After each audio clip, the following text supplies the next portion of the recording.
His farewells behind him and the path set for escape, Ben Hall made his way back to the prearranged rendezvous at the Billabong with John Gilbert and John Dunn, set for the 4th of May 1865.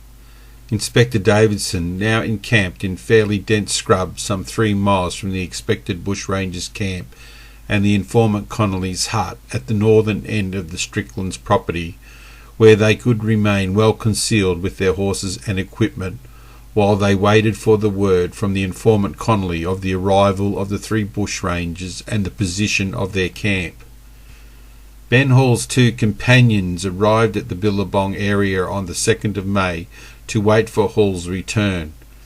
The 2 bushrangers made camp in scrub near the Connolly's hut, to which they paid a visit and inquired if Hall had yet arrived. Connolly told them that he was yet to hear of Hall's presence.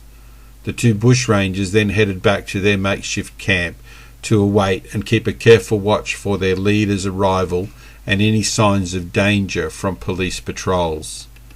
That evening, May the 2nd, Connolly again made contact with Inspector Davidson at their pre-arranged meeting site and told him that Gilbert and Dunn had arrived, but Ben Hall was yet to show.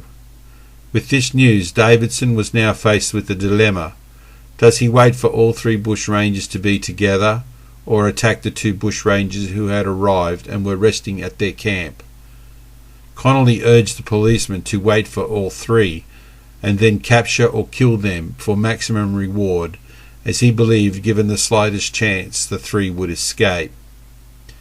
Davidson later in his report states that he felt that the Felons Apprehension Act would be in effect by this time, so killing was the preferred option.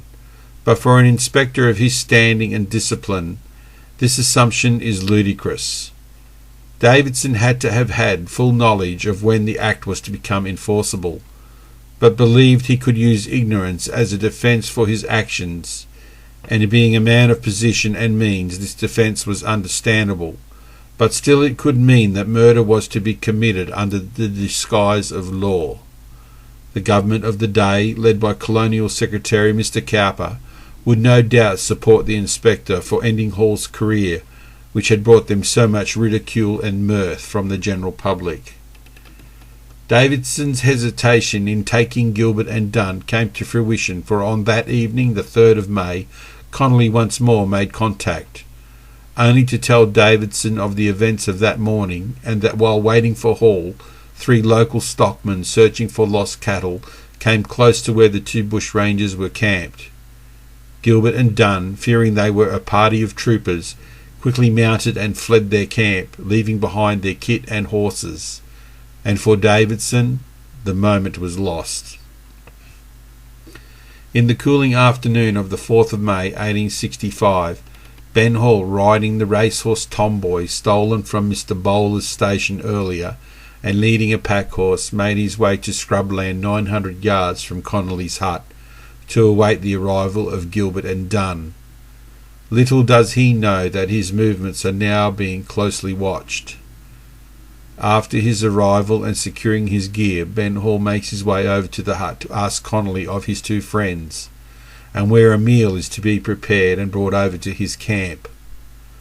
Hall hobbles his horses nearby and settles down to await the return of Gilbert and Dunn.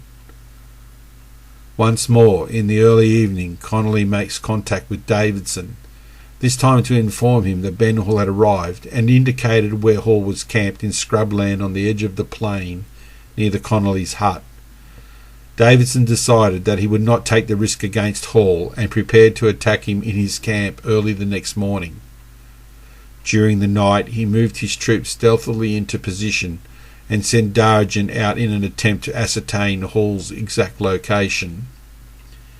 As the police took up their positions near his campsite, and lay in wait during the night, protecting themselves against the cold conditions, Ben Hall, completely at ease and unaware of the police presence, passed close by them around 10 o'clock in the evening to reposition his hobbled horses. After this he returns to his camp. Darjan reports back to Davidson of hearing the scratching of dead leaves. This is Ben Hall preparing his bed for the evening. A very strong wind and a cold night helped to conceal the police, and Hall, still unaware of the police presence, lays down. His camp now exposed to police, who at first were unsure if the man they were watching was the notorious bushranger they had hunted for so long. But Davidson decides to wait for first light to identify and then attack the sleeping bushranger. The hours tick by slowly, and the first rays of the sunrise start to lighten the new day, and Ben Hall arises from his sleep. But a bullet pierced his brave young heart from the pistol of Detroit. And that was how they captured him, the wild colonial boy.